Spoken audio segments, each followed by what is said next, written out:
여러분 안녕하십니까. 경제현장 오늘 고광철입니다. 오늘의 주요 뉴스 전해드리겠습니다. 달러원 환율이 오르면서 수입 제품의 전반적인 가격 수준이 3% 가까이 뛰었습니다. 한국은행이 발표한 12월 수입 물가 지수는 141.82로 전월보다 2.6% 올랐습니다. 국제 원유 가격이 하락했는데도 휘발유 소비자 가격이 뛴 것도 환율 상승 때문입니다. 한국거래소는 SK하이닉스의 투자 경고 종목 지정으로 투자자들의 불만이 확산되자 투자 경고 지정 요건을 재검토하겠다고 밝혔습니다. 최근 1년간 주가가 200% 이상 오르고 최근 15일간 종가 중 최고가를 기록하면 투자 경고 종목으로 지정되는데 과도한 규제라는 비판이 나오고 있습니다. 실제로 최근 SK하이닉스는 물론 효성중공업, 한화에어로스페이스 등 대형주들이 잇따라 투자주의나 투자 경고 종목으로 지정됐습니다. 기획재정부는 12월 경제동향 자료에서 내수 개선과 수출 호조가 이어지면서 경기가 회복 흐름을 보이고 있다고 평가했습니다. 상반기 부진에서 벗어나는 모습이라고 평가한 데서 한 걸음 나아가 완만한 개선 국면으로 진단한 겁니다. 다만 건설 투자와 관세 부과 영향 등 불확실성 요인은 여전하다고 밝혔습니다. 이달 둘째 주 기준 서울 아파트 가격 상승률이 0.18%로 전주보다 확대됐습니다. 이딴 부동산 대책에도 집값이 잡히지 않는다는 평가가 나오는데요. 정부는 빠르면 다음 주 추가 공급 대책을 내놓는다고 하는데 내 집 마련에 희망을 가져도 될지 이어지는 집중 진단에서 살펴보겠습니다. 경제현장 오늘은 SBS BJ앱과 유튜브에서도 실시간 시청 가능합니다. SBS BJ앱을 다운받아 시청하면 더 많은 정보와 뉴스를 볼 수 있습니다.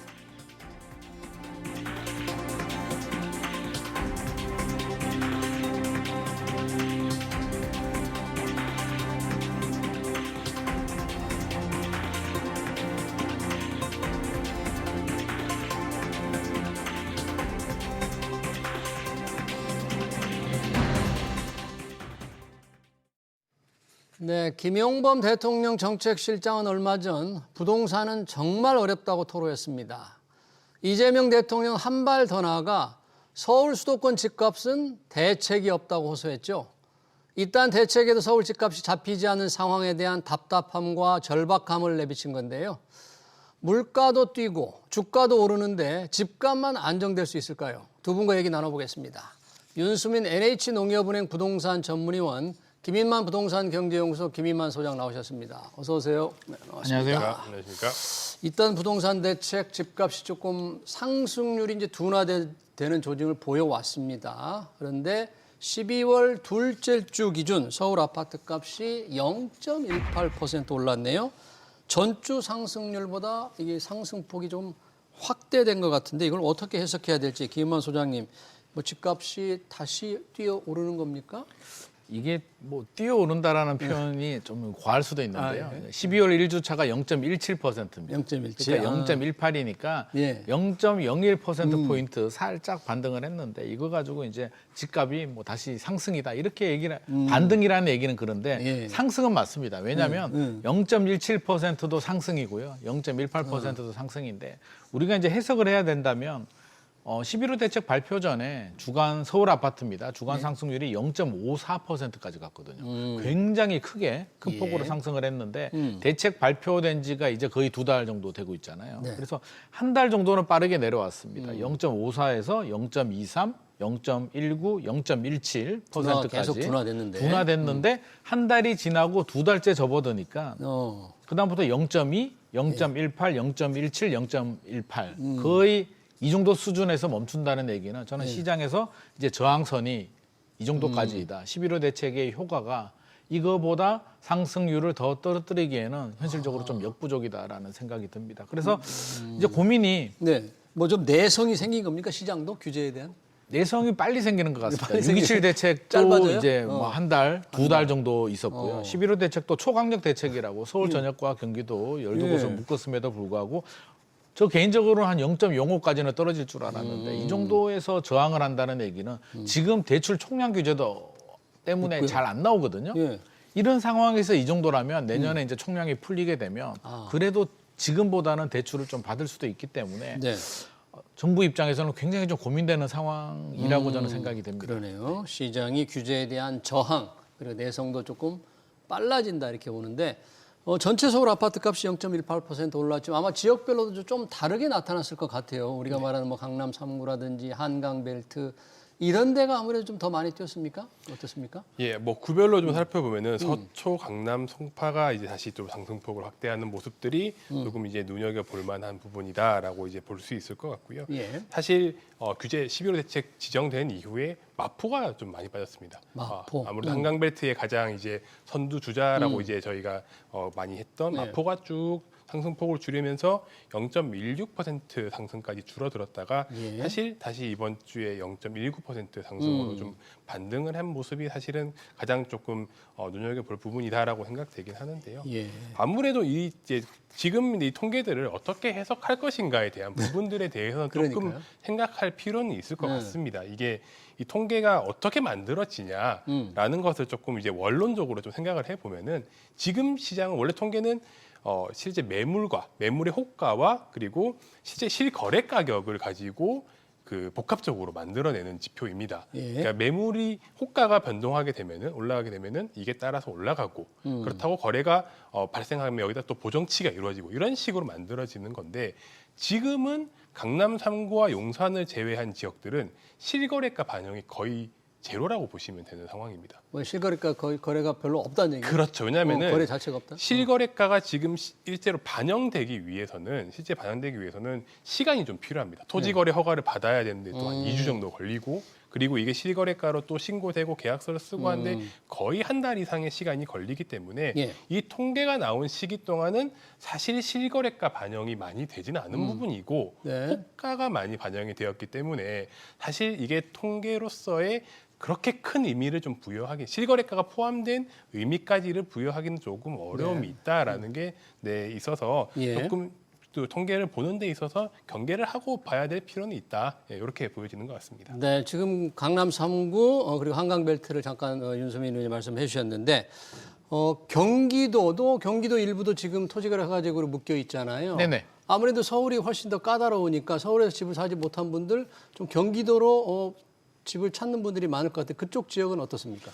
경기도도 상승폭은 뭐 여전히 예. 높은 상황인데요. 경기도는 이제 지역에 따라서 인천은 규제 지역이 아니고 경기도는 12곳이 묶였는데 지역별로 온도 차이가 굉장히 커요. 예. 미분양이 많은 평택시 같은 경우는 마이너스 0.22%까지 떨어졌고요. 예. 그러니까 집값이 실제로 뭐 호가든 실거래 가격이든 오히려 하락을 하고 있다는 얘기고 규제 지역으로 지정이 됐던 뭐 용인 수지라든지 예. 분당이라든지 이런 경부축 벨트들은 여전히 상승을 하고 있습니다. 예. 규제 지역에 묶였음에도 불구하고 지금 상승폭이 뭐 0.4% 이상 상승을 하고 있기 때문에 예. 오히려 서울에 있는 마포나 뭐 강남보다도 상승률은 더 높습니다. 그러면 네. 규제가 지정됐음에도 불구하고 시장의 수요자들은 왜 이렇게 집을 사고 집값이 떨어지지 않는 것인가에 대해서 많은 분들이 좀 고민을 하고 있고 궁금해하시거든요. 집값은 왜 안 떨어질까? 왜 안 떨어지나? 윤수민 위원님께서도 이제 호가 반영이라고 했는데 예. 저는 이 호가에도 좀 주목을 해야 된다고 생각을 하는 왜 게 그러죠?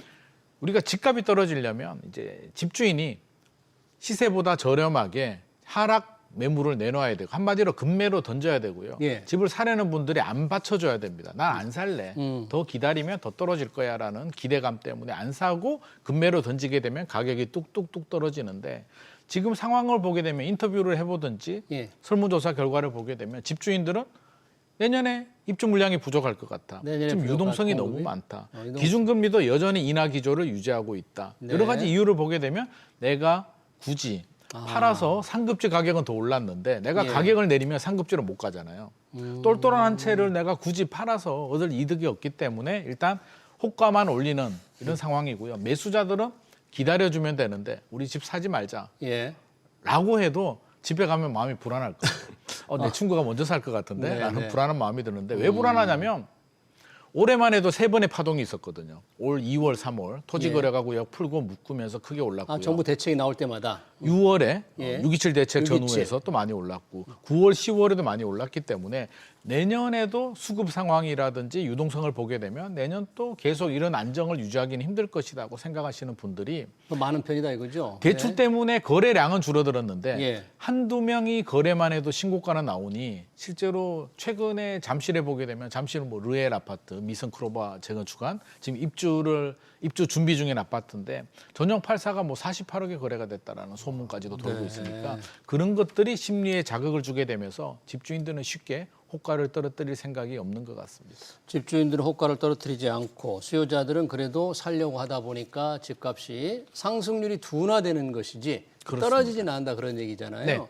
지금 여러 가지 대책인데 그중에 가장 강력한 게 바로 토지거래 허가제거든요. 이제 전세 끼고 사는 이게 집 매수가 안 되기 때문에 과연 집을 팔 수 있는 사람도 제대로 팔지 못하지 않습니까? 그럼 아무래도 이제 매물이 많이 줄었을 것 같은데 상황이 어떻습니까 지금? 일단 뭐 11호 대책 이후에 매물이 얼마나 줄었나라고 보면 한 10% 정도 줄었다라고 서울 시내에서는 10% 정도 줄었다라고 이제 평가를 하는 것 같고요. 네. 이제 구별로 보면 이제 좀 차이가 있긴 합니다. 뭐 성북구나 서대문구 이런 지역들에서 한 30% 가까이 줄어들었고, 그러니까 이런 지역들이 주로 보면은 뭐 전세에 낀 매물들이 많았던 지역들이다라고 볼 수 있는 거죠. 아무래도 네. 갭 투자가 안 되다 보니까 그럼 갭 투자가 나올 수 있는 전세를 끼는 것들이 다 사라지게 되고 그런 그렇죠. 것들이 그런 것들은 매물로 나와 있으면 불법이 되는 겁니다 이제부터. 네. 그러면서 이제 중개사분들은 이런 것들을 다 매물을 걷어들일 수밖에 없는 거고 순수하게 이제 전세는 전세, 매매는 매매 이렇게만 나오다 보니까 이 전세 거래가 많았던 지역일수록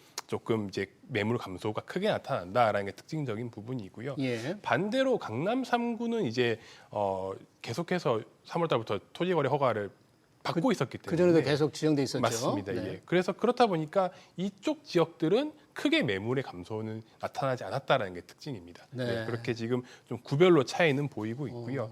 뭐 이거를 좀 가격이랑 연관돼서 말씀을 또 드리자면은 네. 아까 우리 김 소장님 말씀하신 것처럼 지금 현장에서 가서 보면은 집이 아파트 단지가 1000개인데 실제로 살 수 있는 집이 매물이 하나밖에 없다라는 말씀을 많이들 하세요. 예, 실제로 지금 어떤 케이스들이 나오냐면은 1000가구에서 딱 하나밖에 네, 없다 매물이. 뭐 그 정도다 이거죠. 그 정도로 차이는 매물이 있겠습니다만. 네, 맞습니다. 네. 그렇게 많이 줄어들었는데 이게 어느 가격대냐라고 하면은 예. 실제 11호 대책 전의 가격도 한 과거 가격 몇 개월 전 가격보다 한 2억 1억, 2억 다 비싸게 거래가 돼서 신고가를 찍은 가격들인데 예. 지금 나와 있는 매물들은 여기서 또 1, 2억이 더 붙어 있는 가격이라는 거죠. 아, 그래요? 이게 호가가 더 높은 매물들만 나와 있는 건데 실제로 이것도 진성 매물이라고 보기엔 또 어렵다라고 저희가 판단을 하는 겁니다. 그건 왜 그렇습니까? 진성 매물. 이분들은 만약에 정말 수요자가 가서 사겠다는 의사를 비추면은 가격을 더 올려도 되겠다라는 생각을 하게 되는 그런 부분들이 있거든요. 네. 그렇다고 저희가 그런 거를 이제 진성 매물이 아니다라고 이야기를 하는데 지금 상황 자체가 그럴 수밖에 없는 상황이다라고 판단을 해야 되는 부분들이 예. 11호 대책 전후로 해서 집을 꼭 팔아야 하는 분들은 거의 다 거래를 이미 마친 상황이다라고 봐야 되는 겁니다. 네. 그래서 급하게 집을 매도를 하셔야 될 분들이 없다 보니까 예. 뭐 일단 상황을 봐가면서 내가 넘어갈 집까지 계획을 좀 보면서 가격을 높게 올려놓으신 분들이 대부분이고 실제로 이런 부분들까지 제거를 하면은 매물의 그 수준은 더 감소 효과는 훨씬 더 클 거다라고 이제 분석을 하는 부분입니다. 매물도 없고 또 은행 돈을 빌리기도 어렵기 때문에 현실적으로 살 수도 없고 그러니까 거래가 별로 없기 때문에 이 가격이 지금 소폭 오른 것도 어떤 큰 의미는 없는 것 같습니다만 이런 여러 가지 규제 문제 때문에 이제 토지거래 허가제를 빨리 완화하자는 게 오세훈 서울시장도 그런 얘기를 했었고 실제 또 일부 서울 지역 주민들은 너무 불편하다 네네. 원하고 있잖아요. 지금 빨리 해제해달라고 원하고 있는데 이게 지금 정부는 쉽게 받기가 어려운 거죠. 해제하기가 어렵죠. 아마 지금 고민이 가장 많은 분들이 아마 이 토지거래 허가 구역을 풀까 말까를 고민하시는 분인 것 같은데요. 네. 일반적이면 안 풀 것 같습니다. 안 풀 것 같다. 왜냐하면 바로. 2월에 우리가 한번 트라우마를 경험을 했잖아요. 2월, 오세훈 서울시장님이 그렇죠. 이제 풀었다가 집값이 폭등을 하면서 묶었는데 예. 그러면 서울시장이 아무 생각 없이 풀었을까? 아마도 조사를 하고 그렇겠죠. 능력 결과도 다 검토를 받아보고 해봤겠죠. 검토를 해서 괜찮다는 판단을 하고 풀었는데도 그런 이상 급등이 생겼는데 네. 그때보다도 지금이 훨씬 더 불안정한 상황입니다. 그때는 계엄 전국이었기 때문에 예. 집값이 안정된 상황에서도 그런 일이 생기다 보니 쉽게 못 풀 것 같은데 이게 왜 고민거리냐면 네. 이게 부동산 정책은 정치와 또 관련이 된단 말입니다. 이게 민심 문제, 이게 많은 밀접한 집값의 관련이 문제가 있죠. 내년 6월 3일 지방선거가 있는데 네.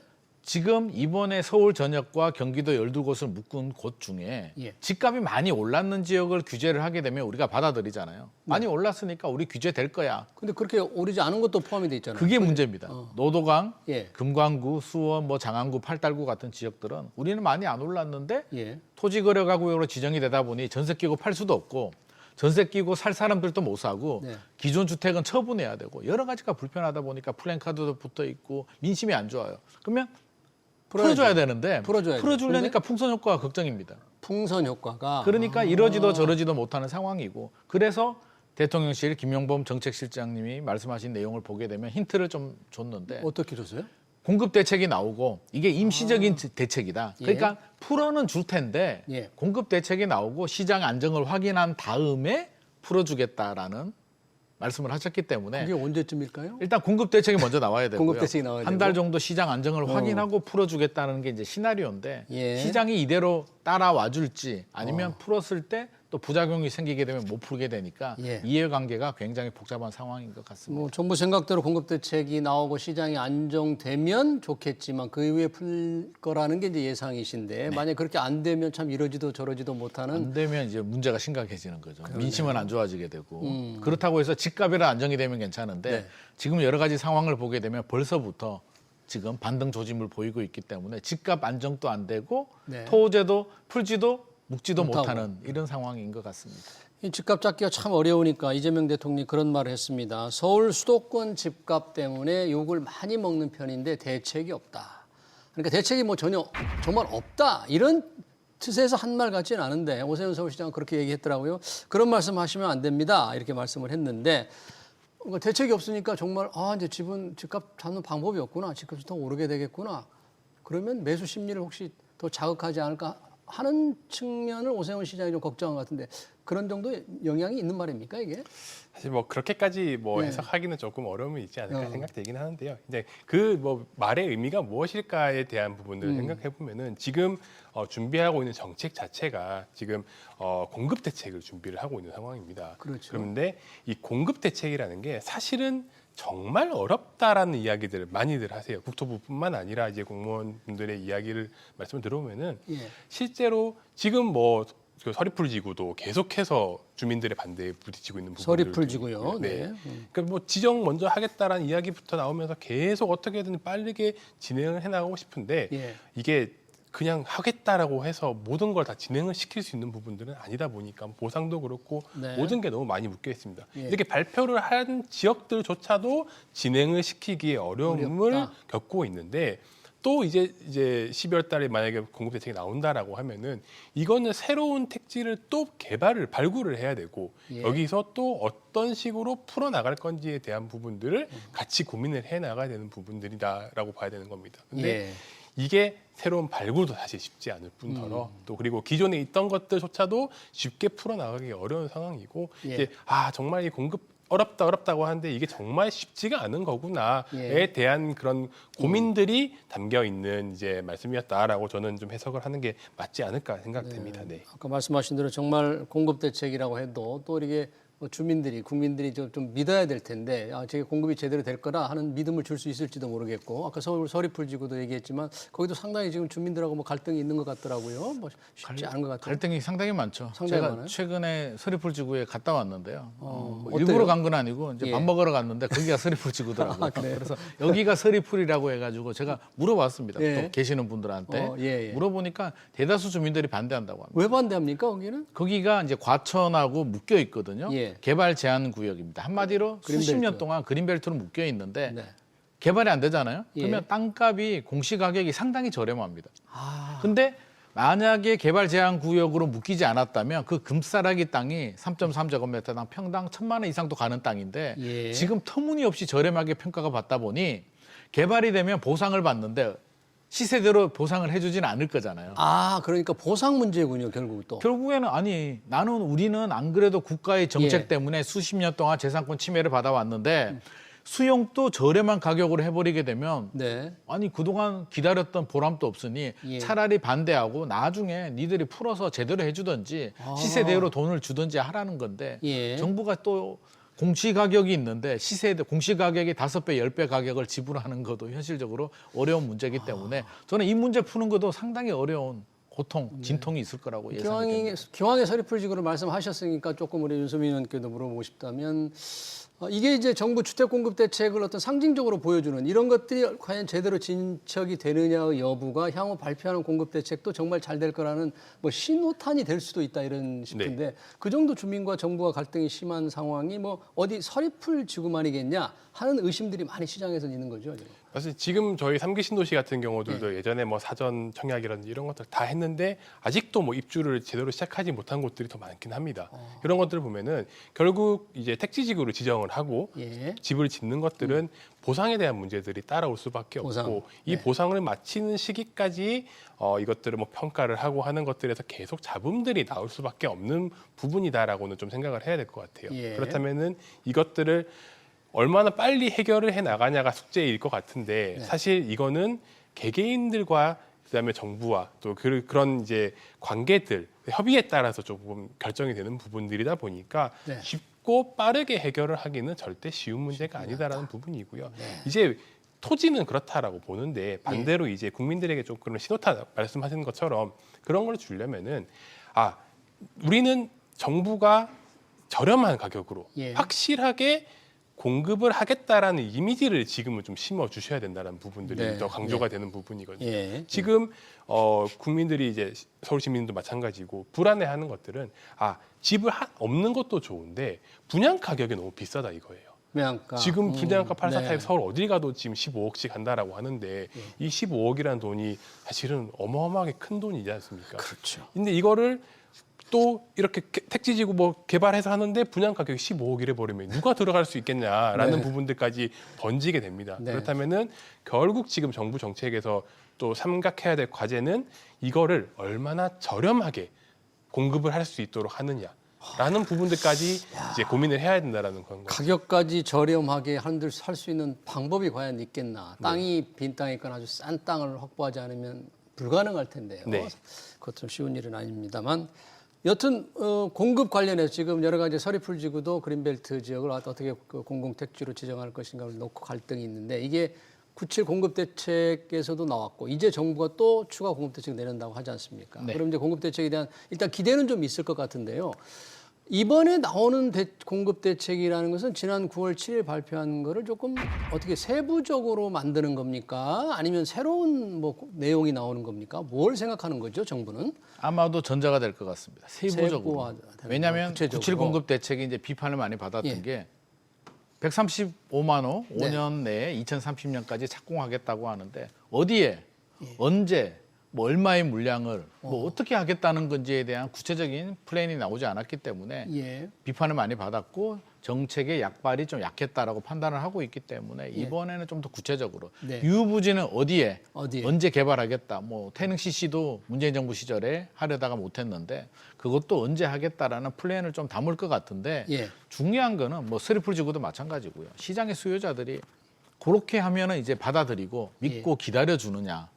라고 했을 때 이미 97 공급 대책을 발표해 버렸기 때문에 예. 사실 지금 기대는 저는 높지 않다고 봅니다. 이 공급 정부 대책을 기다리는 발표할 분은 대책에 대한 기대감이 예. 어차피 내년에 안 나오는 거고요. 지금 뭐 발표를 해도 3년, 4년 후 얘기를 예. 내년에 입주 물량 부족하고 전세 난에 지금 여러 가지가 불안한 걸 어떻게 해결하느냐가 급선무지 3년, 5년 후에 나오는 물량을 당장 걱정할 만큼의 여유는 없는 것 같습니다. 그렇게 바라본다면 저는 가장 걱정이 발표하면 효과가 없으면 예. 아니한만 못하게 되거든요. 차라리 별거 없네? 예. 야 공급 대책을 네. 준비했는데도 알맹이가 이 정도면은 앞으로는 더 없는 거 아니야라는 실망을 줄 수 있기 때문에 저는 좀 늦게 발표하더라도 충분히 좋은 내용을 또 새로운 데도 한번 또 발굴하는 내용들도 예. 포함을 해서 국민들이 와 이거 괜찮은데? 라는 생각이 들 정도의 내용은 들어가야 될 것 같습니다. 그러니까 그런 내용이 과연 있을 수 있겠나? 아까 말씀하신 대로 이게 공급 대책이라는 게 뭐 빵 찍어내는 것도 아닌데 그렇죠. 어차피 오랜 시간이 걸리는데 정말로 이 국민들 소비자들이 믿고 기다려줄 만한 아주 구체적인 게 뭐가 나올 수 있을까요? 윤석열 의원님 어떻게 보십니까?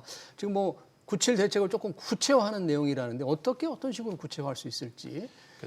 심리적인 안정감을 주는 게 되게 중요하다라고 생각을 합니다. 예. 아무래도 지금 공급을 기다리고 있는 예. 수요자들의 입장에서는 네. 결국 내가 확신이 있어야 됩니다. 내가 기다린다고 하면은 지금 기다린 거에 대한 어느 정도의 보상을 받을 수 있는 만큼의 그런 유인책이 있어야 된다는 부분이거든요. 예. 그것만 정부의 정책적으로 만약에 심어줄 수 있다라고 한다면은 사실 지금 너무 불타고 있는 시장의 에너지를 조금은 누그러뜨릴 수 있는 부분이 있다라고 생각합니다. 사실 그게 지금까지는 뭐 135만 호라든지 이렇게 숫자로 이제 왔다라고 한다면은 예. 앞으로 조금 나와야 될 공급의 방향성들은 결국 실질적인 위치와 가격에 대한 부분들, 가격까지 아까 그리고 가격이 비싸다는 얘기를 말씀하셨는데요. 맞습니다. 예. 그리고 실제로 이것들을 받을 수 있는 구체적인 어느 정도의 플랜까지 저는 보여줘야지만 그래야지만 사람들이 내가 정부 정책을 믿고 예. 기다렸을 때 내가 정말 내 집 마련을 하고 네. 이 집을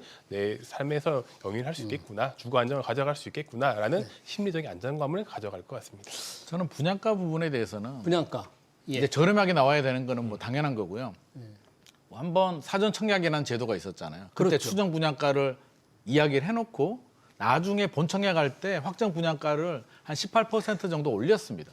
거기서 이미 분양가에 대한 신뢰가 상당히 무너졌어요. 그래서 네. 뭐 최근에 이제 분양가 상승 압력은 상당히 높은데 그렇죠. 정부가 이번에 만약에 하게 된다면 저는 가격을 확정 분양가로 우리가 확정해서. 나중에 네. 분양가가 더 올라가더라도 국가가 책임질 테니까 예. 이 정도 저렴하게 공급이 될 테니까 기다려줘라는 메시지를 더 이상 준다면 분양가 오르지 않는다. 이 공공주택. 가격은 국가가 책임진다라고 하면 믿고 기다릴 수 있는데 그렇지 않다면 네. 나중에 또 올릴 거잖아. 그거 못 믿겠어라는 반응들이 바로 나올 것 같습니다. 네, 가격 불안에 대한 우려를 덜어줄 수 있는 사전에 확정해서 하는 방법을 제시해 주셨는데 과연 정부가 그렇게 할 수 있을지 보겠고요. 지금 전반적으로 은행 문턱이 워낙 높습니다. 집을 사는데 어려운데 은행권들은 뭐 지금 주택담보대출을 거의 못할 상황인데요. 어땠습니까? 지금 11월 보니까 은행권의 주담대 증가폭이 굉장히 줄었더라고요.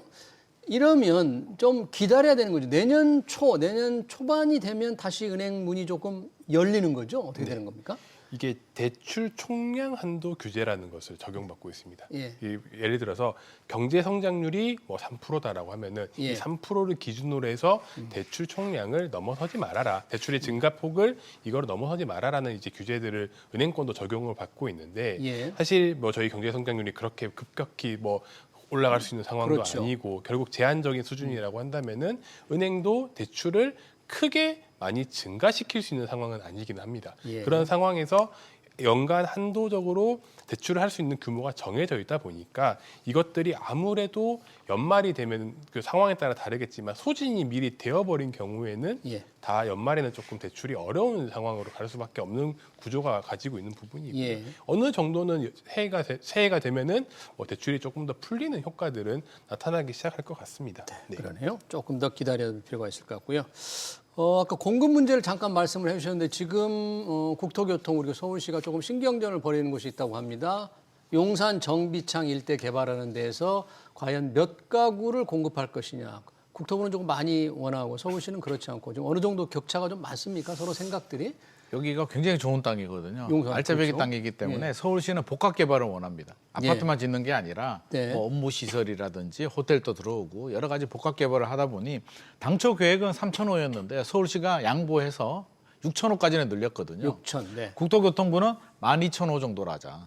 더 여기는 늘려라. 아파트를 예. 많이 지어야 돼. 지금 공급이 부족하니까 예. 이렇게 좋은 땅에 아파트를 많이 지어야 돼. 서울시는 아무리 그래도 도시 설계가 아파트만 지어서 되겠나. 여기는 핵심 지역이니까 골고루 지어야 된다는 부분에 대해서 지금 이견을 보이고 있는데 네. 서울시가 서로가 양보할 수 없는 카드인 것 같습니다. 아, 서울시도 양방이 어렵습니까? 서울시는 이게 서울시의 핵심 사업인데 예. 이게 12,000세대를 짓는다는 얘기는 이제 복합 개발을 포기한다는 얘기거든요. 네. 그냥 미니 신도시처럼 아파트 촌을 만들겠다는 건데 용산이 지금 안 그래도 강남처럼 체계적인 개발이 안 된 곳들인데 이걸 아파트 단지로 이렇게 난개발을 하게 되면 일단 서울시 입장에서는 양보가 안 될 것 같고요. 네. 국토부 입장에서는 이보다 좋은 땅에 지을 수 있는 물량들이 안 나오기 때문에 예. 국토부도 끊임없이 지금 요구를 하고 있는 상황인 것 같습니다. 네, 만약에 서울시가 생각했던 것보다 달라질 경우 더 늘려야 된다면 뭐 기간이 좀 길어지는 문제도 있을 거고요. 인프라를 다 바꿔야 될 거고 굉장히 복잡한 일이 생길 계획도 복잡하고 저는 가장 걱정이 좋아요. 100번 양보해서 12,000세대를 공급을 했습니다. 예. 그러면 서울의 아파트 문제가 해결이 될까? 아, 그렇게 해도 안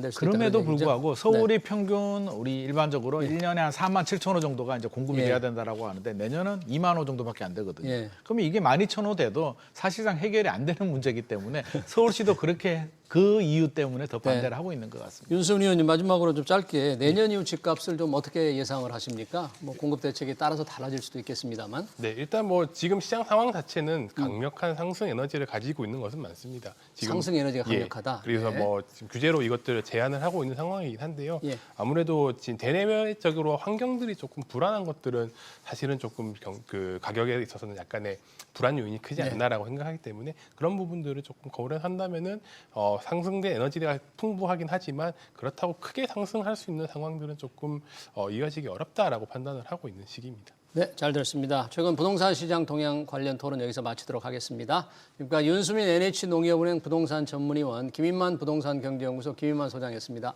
두 분 고맙습니다. 감사합니다.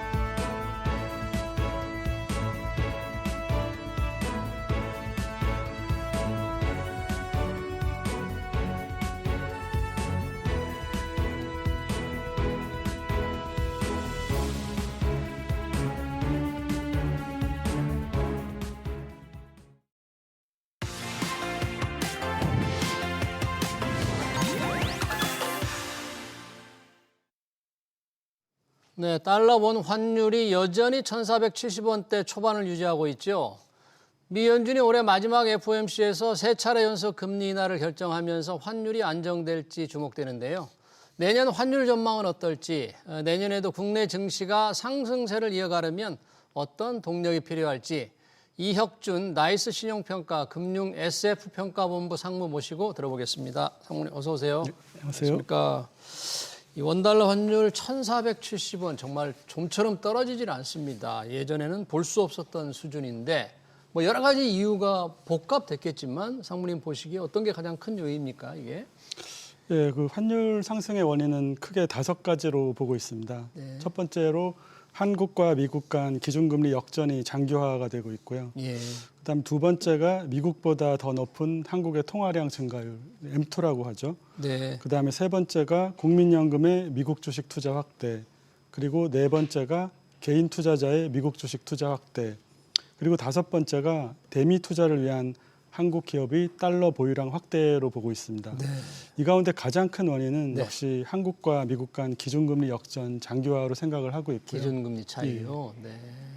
지금 연준이 금리를 낮춰서 3.75, 우리가 2.5죠. 예, 그렇습니다. 그 차이보다 지금 더 컸는데 이제 한 번 낮췄으니까 조금 낮췄는데 연준이 뭐 그렇게 낮추면 어떻습니까? 그러면 우리는 8월 한군의 금리 인하를 하기가 좀 상황이 어려워 보이는데 이게 그럼 환율 안정, 우리 원화 값이 조금 오르는데 기여를 할까요 앞으로? 이제 한국은 현재 환율이랑 부동산 가격 상승 압력 때문에 예. 기준금리를 좀 인하하기가 어려운 상황이죠. 1월에 1월에 금통위가 예정돼 있죠. 예, 한국의 그렇습니다. 금통위. 못 내릴까요? 금리? 현재로서는 좀 내리기 어려울 것으로 보고 있고요. 예. 일단 고환율의 주 원인이 예. 이제 한국과 미국 간 기준금리 역전 상황이기 때문에 이번에 미국이 기준금리를 내리면서 이제 격차가 줄어들면은 네. 이제 장기적으로는 긍정적인 효과가 있을 것으로 보입니다. 장기적으로. 예, 그렇지만은 지금 한미 기준금리 역전 기간이 벌써 이제 42개월에 달하고 있고 예. 아직도 금리 격차가 이번에 좀 좁혀졌지만 네. 여전히 1%포인트가 넘기 때문에 네. 아직은 갈 길이 멀고요. 좀 우리나라가 좀 기준금리를 좀 천천히 내리거나 당분간 동결을 하고 미국이 좀 더 기준금리를 내려야지 좀 가시적인 효과가 있을 것으로 생각을 합니다. 실제 그래서 그런지 연준이 금리를 내렸는데 예. 그런데 불구하고 원달러 환율이 좀 떨어져서 원화가 그렇죠. 좀 비싸지지 않고 원달러 환율이 올랐잖아요. 예. 이건 왜 그랬을까요? 그러면 그러니까 이게 아까 말씀드린 것처럼 지금 한미 금리 역전 기간이 이제 예. 3년 6개월에 달하고 있기 때문에 그리고 아직도 격차가 크지 않습니까? 그러다 그렇죠. 보니까 우리나라가 올해 기준금리를 2번 내렸고 미국이 3번 내렸는데 이거 가지고는 아직 약하다는 거죠. 예. 우리 한국은행 금리 참 더 낮추기가 어렵겠네요. 이게 환율만 생각한다면 예. 연준은 낮추고 있지만 따라서 내리기 어려운 상황. 예. 그런 상황이라면 금리 격차가 뭐 좁혀지는 게 워낙 조금이니까. 예. 그럼 원달러 환율에 미치는 영향도 좀 장기적으로 봐야 될 것 같다. 그러면 이 정도라면 원달러 환율의 지금 상승, 그동안 쭉 상승 흐름이 유지되는 이 흐름이 우리나라 원화 가치에만 조금 특별한 현상입니까? 우리 주변 국가, 뭐 대만이나 일본은 어떻습니까? 이게 우리나라만의 현상은 아니고요. 예. 우리나라뿐 아니라 뭐 일본과 같은 다른 나라도 고환율 추세를 보이고 있습니다. 예. 그러니까 이거는 기본적으로 미국이 금리가 높은 상태에서 전 세계의 자금이 달러로 이동하고 있는 것이 가장 기본적인 원인이고요. 예. 그다음에 뭐 전쟁과 지정학적 갈등이 이제 최근에 계속 이어지고 있는데 이런 것 때문에 세계 경제의 불확실성이 높아지면서 예. 안전자산으로서 달러가 다시 또 부각을 받고 있는 상황이고요. 예. 그리고 여기에 미국의 경제가 사실 거의 나홀로 독주라고 할 정도로 좋은 데다가 금융시장의 수익률 또한 높기 때문에 돈이 계속 그쪽으로 쏠릴 수밖에 없는 상황입니다. 그러니까요. 우리 아까 말씀하셨지만 원달러 환율을 올리는데 우리 서학개미들 투자 많이 하고 예. 또 국민연금 해외 투자 많이 하고 예. 이것도 큰 요인이라고 했잖아요. 그렇습니다. 어쩌면 이게 더 크다. 뭐 한국은행에서 그랬습니까? 지금 원달러 환율을 올리는 요인으로 예. 우리 국민연금, 서학개미들 해외 투자 요인이 훨씬 큰 이유라고 설명을 했던 것 같은데 혹시 예. 그렇게 보십니까? 저는 그렇게 보지는 않고요. 아, 그래요? 예, 기본적으로 이제 그 돈이라는 것은 높은 수익률과 높은 금리를 제시하는 곳으로 이동을 하게 되어 있습니다. 그래서 미국이 우리나라보다 이제 경제가 강하고 네. 또 수익률도 높은 상태에서 이제 기준금리가 우리나라보다 많이 높기 때문에 돈이 그쪽으로 이동하는 게 가장 기본적인 원인이라고 생각을 하고요. 네. 경제학적 관점에서 봐서도 그렇다고 생각을 합니다. 물은 높은 곳에서 낮은 곳으로 흐르고 예. 돈은 금리가 싼 곳에서 높은 예. 곳으로 흐르는 것은 예. 아주 자연의 섭리나 비슷한 예. 거네요. 자, 그러면 이런 흐름에서 볼 때 우리 환율 전망 뭐 내년 1년에 많은 변수가 있을 수 있겠습니다만 어떻게 예상을 하십니까, 사모님은? 예, 그 뭐 주가나 금리나 뭐 부동산 가격은 사실 그 예상하기가 참 힘든 건데, 네. 근데 뭐 현재 추세와 뭐 경제 여건을 감안하면은 네. 현재 뭐 1,470원에서 이제 그 오르락 내리락 하고 있는데 예. 내년에는 뭐 1,500원을 넘어설 가능성이 있다고 생각을 합니다. 그래요? 예. 아니 조금 더 상승폭이 환율 상승폭이 좀 제한이 되고 예. 그래서 조금 둔화될 거다 이렇게 보는 게 아니라 오히려 좀 더 올라갈 수 있다 이렇게 보시는 예, 거예요? 그 왜 내년에 또 달러가 그 우리나라의 자금이 이제 미국으로 많이 빠져나갈 요인들이 몇 가지가 더 있는데 그래요? 어떤 건가요? 가장 대표적인 게 미국의 지금 스페이스 X라든지 그다음에 예. 오픈 AI 같은 대형 이제 미공개 기업들이 IPO를 앞두고 있습니다. 그래서 네. 이들 기업들은 아마 기업 공개가 되고 나면 대번에 이제 시가총액 상위로 올라올 수 있는 굉장히 그 폭발력을 가지고 있는 기업들이기 때문에 스페이스X, 오픈 AI. 오픈 AI. 예. 그래서 이런 기업들이 만약에 상장이 되게 되면은 뭐 우리나라 뭐 서학개미들을 포함해서 많은 기관 투자가들도 그쪽으로 투자를 할 가능성이 높기 때문에 예. 이 부분도 달러 그 환율을 정도 좀 영향을 올릴 수 있는- 미칠까요? 예, 이 좀, IPO가? 예, 그런 영향을 미칠 수 있다고 생각을 합니다. 네. 혹시 또 다른 변수는 뭐가 있을까요? 환율이 그렇게 혹시 1,500원 될 수도 있는 동력? 예, 이번에 그 한미 관세 협상이 타결이 되면서 예. 이제 내년부터 매년 200억 달러 규모의 대미 투자를 하게 돼 있는데 예. 이게 아직 올해까지는 일어난 일이 아니고 그렇죠. 내년부터 이제 계속 일어날 일이기 때문에 이 부분은 사실은 이 투자가 없었으면 이 200억 달러는 국내에 들어오거나 뭐 나가지 않고 머물러야 되는 돈인데 예. 이 부분이 해외로 빠져나가기 때문에 네. 역시 이 부분도 환율을 자극할 수 있는 요인이라고 생각을 합니다. 그러네요. 지금 원달러 환율이 전반적으로 오를 수 있는 요인 몇 가지를 말씀해 주셨어요. 오픈 AI, 스페이스X의 IPO에 따른 돈의 유출, 그리고 우리나라 관세 무역 협정에 따른 200억 달러 투자. 달러값 자체가 미 연준이 금리를 단계적으로나마 조금씩 낮추는 추세니까 달러값이 조금 떨어질 요인이 있기 때문에 예. 그래서 원달러 환율도 우리 원화가 비싸지는 그래서 원달러 환율이 떨어지는 요인이라 이렇게 하는 분석인데 그 힘과 이 나가는 힘을 비교하면 어떻게 해요? 현재로서는 나가는 힘이 좀 강하기 더 때문에 강하다. 예, 환율이 상승을 보이고 있는데 예. 또 근데 경제를 하는 것은 알 수가 없기 예, 때문에 그렇죠. 내년도에 또 예상보다 예. 좀 경제가 잘 풀리고 저희 또 뭐 무역 수지가 좀 더 많이 개선이 된다면은 네. 그러한 부분은 환율 안정화에 기여를 할 수 있을 것으로 생각을 합니다. 아까 말씀하신 대로 환율이라든지 이런 걸 전망하는 게 워낙에 변수가 많기 때문에 예. 그러나 상승 요인, 하락 요인은 이제 몇 가지 설명을 잘 해주셨고요. 주식 시장으로 좀 가보죠. 우리 지금 코스피가 잘 달리고 있지 않습니까? 예. 코스닥도 많이 달리고 있는데 올해는 여러 가지 정책적인 변수로 인해서 상당히 상승을 했습니다만 이 내년은 시장이 만약에 더 한 단계 좀 점프를 하려면 뭐가 필요할까요? 예. 일단 올해 이제 코스피가 높은 상승률을 보인 거는 이제 정부의 정책적 지원 그리고 반도체 슈퍼 사이클 네. 그리고 마지막으로 이제 전년도 굉장히 저희 우리나라 주식 시장이 좀 부진했기 때문에 예. 그 기저 효과 때문이라고 생각을 합니다. 네. 이거를 이제 주가 지수별로 보면은 연초에 코스피가 이제 2,400대였는데 이게 3,000을 넘어선 거는 이제 1차적인 동력이 일반 주주에게 유리해진 상법 개정이라고 생각을 합니다. 예. 그리고 이제 3,000을 넘어선 지 얼마 되지 않아서 바로 또 4,000을 4,000. 돌파를 했는데 이거는 이제 두 번째 동력이 이제 배당 소득 분리과세를 추진을 하는 것이 이제 두 번째 동력이 되었다고 생각을 하고요. 네.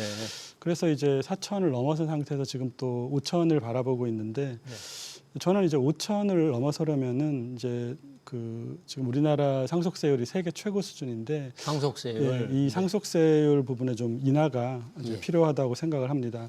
예. 그 이유는 예. 우리나라 기업의 대주주는 기본적으로 높은 상속세율 때문에 그 보유 기업의 주가가 오르기를 원하지 않는 경우가 많았는데요. 그래서 네.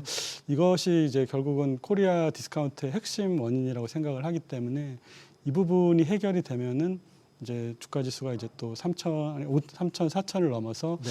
5,000까지도 바라볼 수 있다. 그렇게 생각을 합니다. 그러네요. 근데 정책적인 여러 가지 주가 상승 동력을 말씀해 주셨네요. 첫 번째는 이제 상법 개정, 두 번째는 배당소득 분리과세 예고, 세 번째 한 단계 더 뛰려면 상속세율을 낮춰야 된다는데 사실 상속세율을 좀 낮추기 위해서 정부도 조금 안을 내기도 하고 예. 많은 전문가들이 그런 이혁준 상무님과 같은 주장을 했는데 결국은 여당, 우리 대통령실에서 상속세법 개정을 철회한 거잖아요. 포기한 예. 거잖아요. 예. 지금 정부의 입장이라든지 정권의 성향을 보면 내년에도 상속세법 개정은 좀 요원하게 느껴지는데 예. 이런 상황이라면 주가가 정책적으로 좀 한 단계 더 뛰기는 쉽지 않을 수도 있을까요?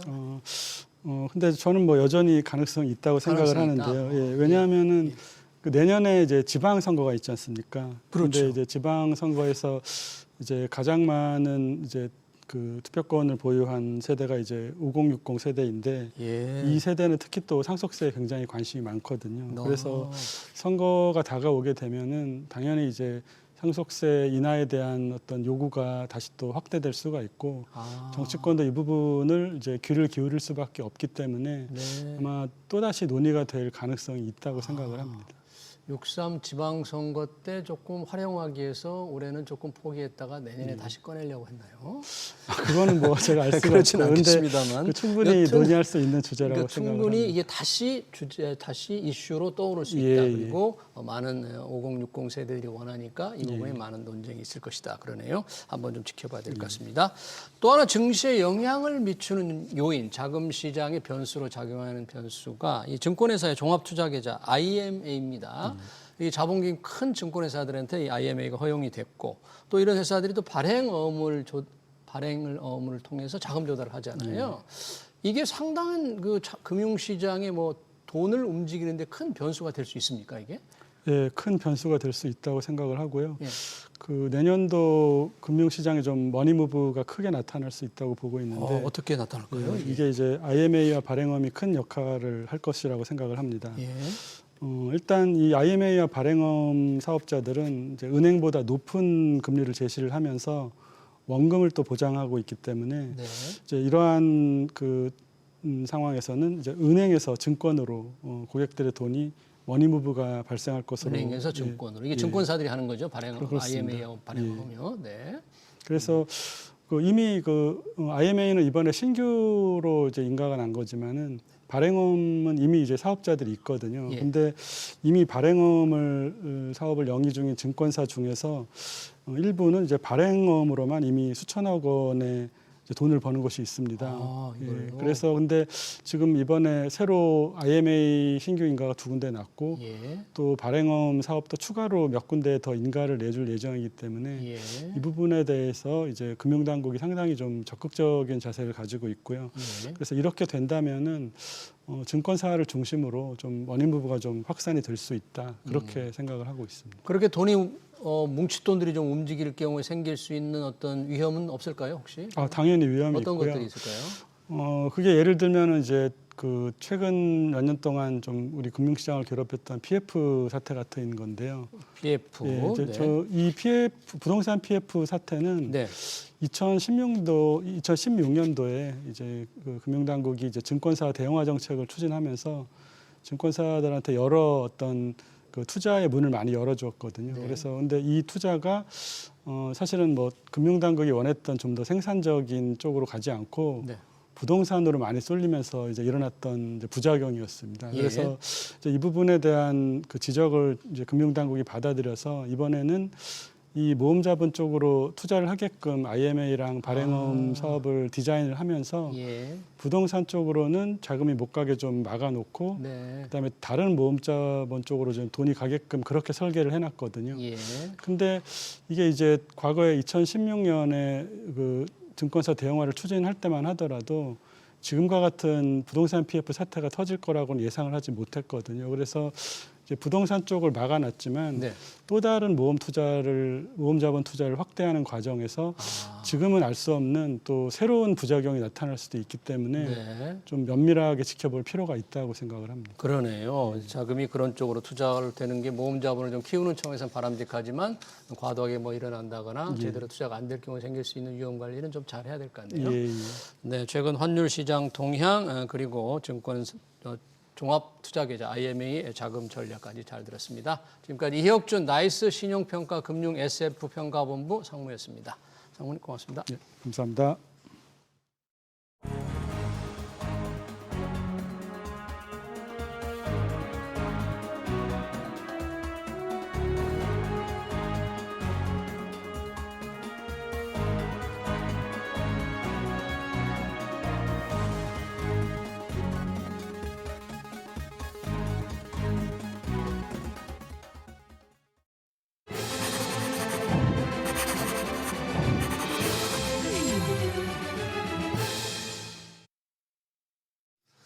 네, 지금 부동산 시장은 현금이 없으면 집을 살 수 없는 기형적인 상황입니다. 갭 투자도 금지됐죠. 손발에 묶이다 보니 거래는 줄었습니다. 서울 집값 상승률이 다시 뛰었다고 하는데 숨통을 조여놓은 상태라 가격 동향은 큰 의미가 없습니다. 또 공급 대책이 나옵니다. 석 달 전 발표한 97 대책을 구체화하는 내용일 텐데요.